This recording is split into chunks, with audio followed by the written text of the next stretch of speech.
Halo Sobat Bola Indonesia, apa kabar? Semoga semua dalam kondisi sehat, bahagia, dan selalu dilimpahkan banyak rezeki yang bermanfaat.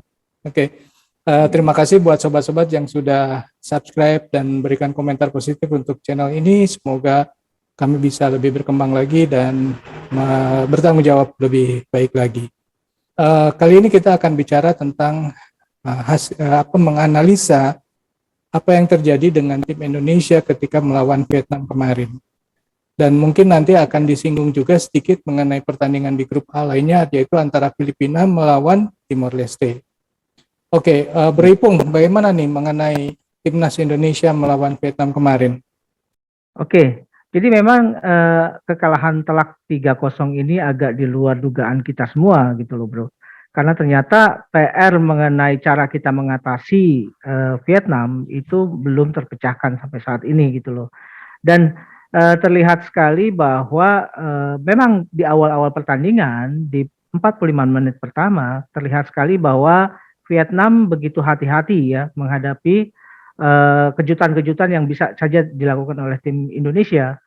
Jadi mereka sepertinya di babak pertama tidak seperti apa yang kita duga. Awalnya kan saya menduga bahwa di awal babak pertama itu Vietnam akan langsung melancarkan serangan yang frontal. Ternyata itu tidak dilakukan karena memang terlihat skuad Vietnam sendiri punya respect yang agak lebih terhadap kekuatan tim Indonesia karena yang dikhawatirkan adalah efek-efek kejutan yang bisa dilakukan oleh timnas sehingga mereka di babak pertama lebih pada pola untuk mengukur ya, untuk menakar dan mengobservasi kekuatan tim Indonesia. Memang dari sejak peluit pertama di babak pertama dibunyikan itu Vietnam sudah mencoba melakukan berbagai variasi serangan mulai dari tengah, kiri dan kanan gitu loh. Dan ternyata Vietnam sepertinya menemukan titik lemah ada justru di wingback kita, di back kanan dan back kiri. Jadi terutama sekali di posisi yang dipegang oleh Rio Fahmi. Sehingga begitu mereka sudah menemukan titik lemah tersebut, baru dieksploitasi pada babak kedua gitu loh bro.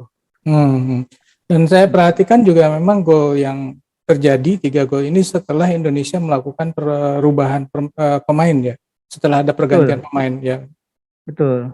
Jadi ini juga ada sesuatu yang agak janggal menurut saya ya, walaupun saya dalam kapasitas tidak bisa mengintervensi atau katakanlah mengkoreksi kebijakan yang dilakukan oleh STY di lapangan, yaitu pada saat STY melakukan penggantian terhadap Firza Andika dan Rahmat Irianto. Terlihat sebetulnya pada babak pertama dengan kehadiran Rahmat Irianto dan Firza Andika, justru memang agak berimbang di titik tengah. Walaupun dan kalau kita melihat juga di wingback kiri, back kiri kita yang diisi Firza, saat itu walaupun Firza juga agak-agak keteteran, tapi dia masih bisa menutup lubang gitu loh. Berbeda dengan pada saat dilakukan eksploitasi serangan oleh Vietnam dari sisi kanan. Karena di situ Rio Fahmi kelihatan belum bisa nyetel dengan posisi tersebut. Nyetel dalam pengertian dia belum bisa menutup lubang-lubang yang bisa dieksploitasi oleh pemain-pemain wing dari Vietnam gitu loh. Nah, memang ada perubahan pola permainan yang coba diterapkan oleh STY pada memasuki babak kedua, yaitu STY mencoba untuk mulai melakukan serangan gitu loh, dengan memasukkan Sahrian Abimanyu menggantikan Rahmat Irianto. Dan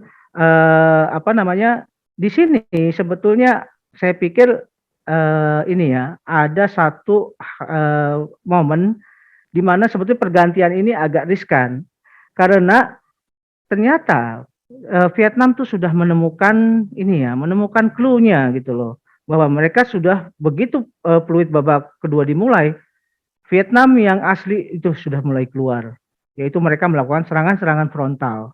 Jadi dan terlihat sekali kita lihat pada proses gol terjadi di babak pertama itu juga kan melalui serangan dari sektor kanan pertahanan Indonesia.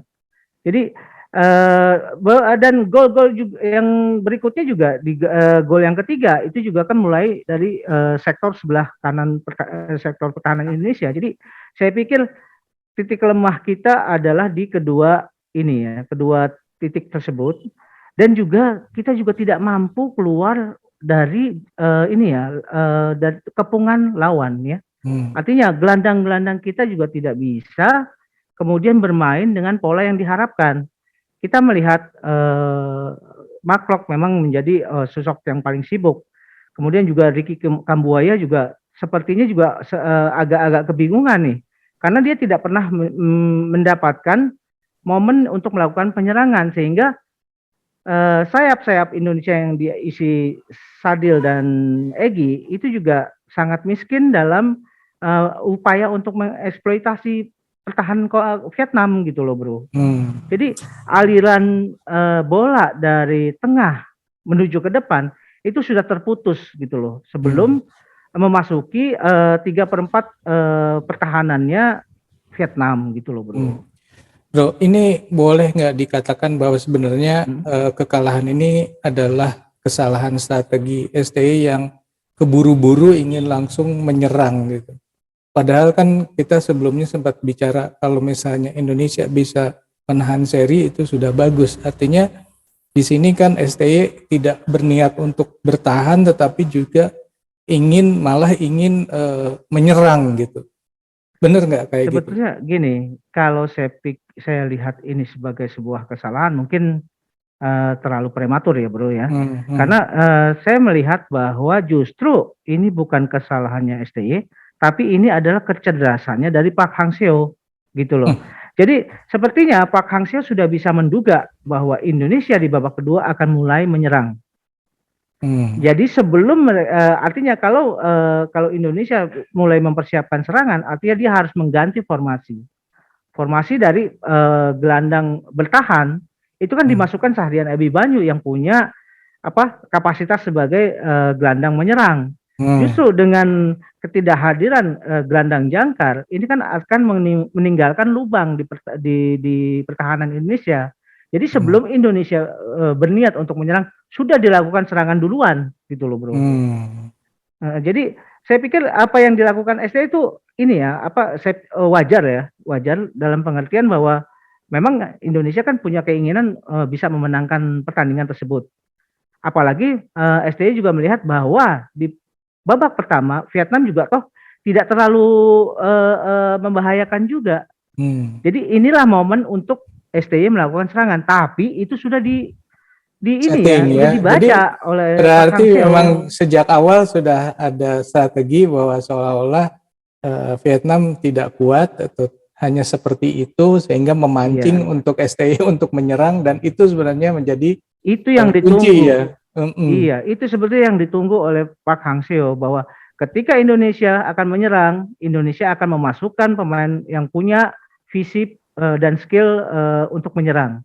Dimasukkan Sahrian Abimanyu, menggantikan Rahmat Irianto yang punya kapasitas sebagai gelandang bertahan. Ini meninggalkan lubang gitu loh bro.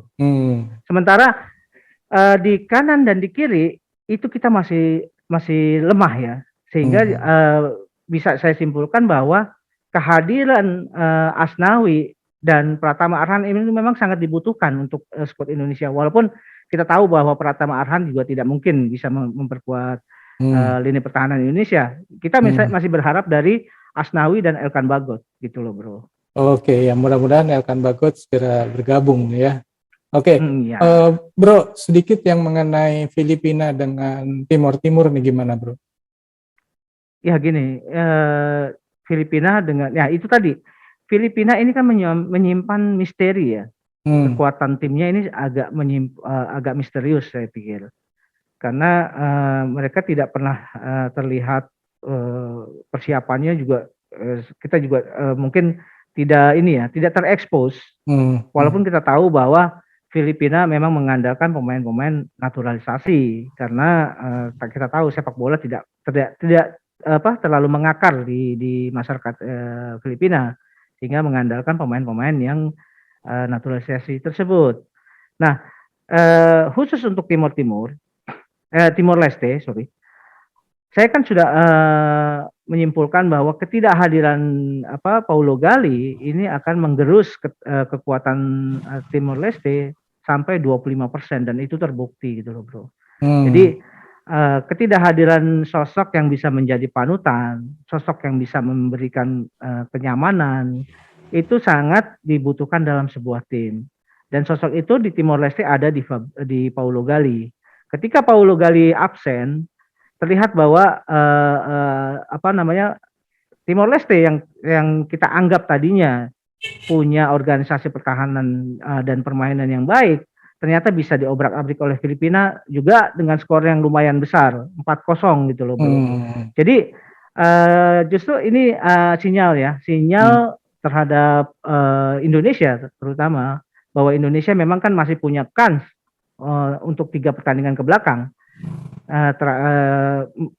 Pertandingan yang terdekat adalah melawan Timor Leste, bahwa ini juga harus bisa dimanfaatkan momentum ketidakhadiran dari Paulo Gali. Sekaligus ini juga untuk membalikan mentalitas pemain Indonesia. Kalau bisa pada saat pertandingan berikutnya dengan tim-tim 3 tim lainnya, Indonesia tuh harus mulai berpikir untuk mencari jumlah gol yang banyak. Karena defisit gol Indonesia juga besar bro, 3 gitu loh. Jadi itu yang harus dikejar. Selain memang ini juga akan dibutuhkan, takutnya ini akan dibutuhkan pada saat-saat akhir penilaian untuk fase babak penyisihan. Ini juga untuk meningkatkan aspek psikologis pemain Indonesia yang sempat carut marut di laga pertama gitu loh bro. Oke bro, balik lagi ke tim Indonesia ya. Apakah mungkin bahwa kelemahan tim Indonesia saat ini juga karena adanya ketidakadilan di persiapan menjelang laga ya, seperti contohnya adalah lapangan yang tidak sesuai. Betul. Kemudian juga ditonton oleh masyarakat Vietnam yang katanya itu adalah sambutan istimewa buat timnas Indonesia gitu. Sementara di sisi yang lain Vietnam berlatih di kompleks yang akan dijadikan pertandingan dan kemudian juga dijaga oleh banyak polisi supaya tidak ada yang melihat. Kan itu sebuah ketidakadilannya. Kemudian bagaimanapun juga Indonesia tidak pernah mencicipi lapangan tersebut. Makanya saya agak tidak terlalu heran ketika passing pemain Indonesia ada yang kebanyakan terlalu cepat, ada yang kemudian terlalu lambat karena memang kelihatannya bahwa pemain Indonesia tidak tahu sebenarnya bagaimana bola menggelinding di lapangan pertandingan seperti itu, karena kan rumputnya beda-beda. Apalagi yang dipakai latihan rumputnya berbeda sama sekali dengan yang dilakukan pada saat pertandingan. Gimana bro? Ya memang kan STY sendiri juga sebelum pertandingan dimulai sudah melakukan protes terhadap pihak penyelenggara karena Indonesia diberikan tempat latihan yang mungkin lebih cocok untuk standar anak SD, katanya seperti itu. Kemudian lokasi yang juga cukup jauh dari tempat tim Indonesia menginap itu juga akan jadi kendala tersendiri. Selain itu, memang penerangan dalam lapangan tempat latihan juga tidak memadai. Jadi pada saat Indonesia berusaha katakanlah melakukan touching up untuk final touch untuk rencana pertandingan itu bisa jadi tidak berjalan dengan baik ya bro. Karena ternyata sarana yang diberikan oleh pihak penyelenggara tidak sesuai dengan standar yang dibutuhkan oleh tim nasional kita. Dan saya pikir ini juga menjadi semacam cywar ya, atau cara dari pihak penyelenggara untuk membuyarkan konsentrasi pemain-pemain dan segenap tim Indonesia gitu loh. Baik itu dari mulai tim di kepelatihan maupun pemain-pemain sendiri. Dan ini cukup mengganggu saya pikir. Jadi kalau misalkan ini dianggap salah satu aspek dari kelemahan tim Indonesia saat melawan Vietnam, saya pikir ini ada benarnya ya. Karena biar bagaimanapun yang dibutuhkan oleh tim nasional kita adalah penyesuaian. Penting memang penyesuaian di lapangan tempat jalannya pertandingan dilangsungkan. karena mereka akan merasakan sendiri karakter rumput seperti apa, kemudian karakter stadion seperti apa, dan itu akan mempermudah untuk pemain-pemain Indonesia bisa menerjemahkan pola-pola yang akan diterapkan oleh STY gitu loh, Bro. Kalau memang ternyata rumputnya juga antara tempat latihan dan tempat pertandingan berbeda, ini kan tentu butuh penyesuaian lagi. Dan kalau penyesuaian dilakukan pada saat pertandingan dilangsungkan, saya rasa ini agak-agak ini ya, telat gitu loh, agak terlambat gitu loh. Ya, Bro, saya mikirnya gini, apakah memang tidak ada gitu tim pendahulu dari timnas yang melakukan pengecekan terlebih dahulu terhadap lapangan gitu yang akan digunakan. Katakanlah kalau misalnya jauh, ya udah kita kasih tahu jauh sehingga mentalnya kan terjaga. Dan kemudian kalau ternyata lapangannya tidak sesuai, apakah bisa gitu ya tim pendahulu ini bicara dulu sama panitia, ini lapangannya seperti ini. Saya memang melihat salah satu video di Twitter yang menunjukkan bagaimana lapangan yang digunakan untuk latihan ini. Lucu sekali, garis penalti, kotak penalti dengan garis pinggir lapangan itu jaraknya mungkin sekitar 1-2 meter saja, itu sangat sekali lucu gitu. Ya, gimana, Bro? Ya, memang mungkin ya cara kita mengantisipasi ya bisa dilakukan cara-cara seperti itu. Cuma kita tidak tahu apakah ada tim advance dari PSSI untuk katakanlah mereduksi ya persoalan seperti ini. Karena persoalan seperti ini bukan hal yang baru untuk sebuah ajang yang sifatnya kompetisi, dan itu biasa dilakukan oleh tim-tim penyelenggara untuk katakanlah membuyarkan konsentrasi tim lawan gitu loh. Nah, kalau misalkan memang itu sudah dilakukan dan ternyata tidak mendapatkan izin dari tim panitia penyelenggara, itu lain persoalan ya, Bro ya. Nah, kalau misalkan memang itu tidak ada izin untuk dilakukan hal seperti itu, tapi itu tidak dilakukan, itu yang jadi masalah sebetulnya gitu loh, Bro. Nah, itu kan sekarang tidak ada informasi ya bahwa betul timnas ini kan bagusnya timnas ini berlatih bertanding. Bertanding.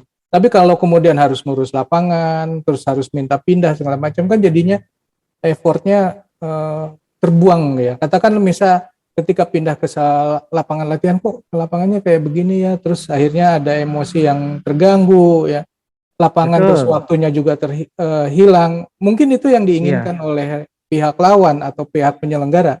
Tapi kan seharusnya itu bisa direduksi juga oleh tim Indonesia. Anyway, kita nggak tahu bagaimana kebenarannya, tapi ya itu sih sekedar ingin mengungkapkan aja bahwa itu perlu gitu. Satu hal Bro Eri ya, kemarin kan saya tonton tuh pertandingan dari grup B antara Thailand melawan Malaysia. Itu beda sekali stadionnya dengan saat Indonesia melawan Vietnam.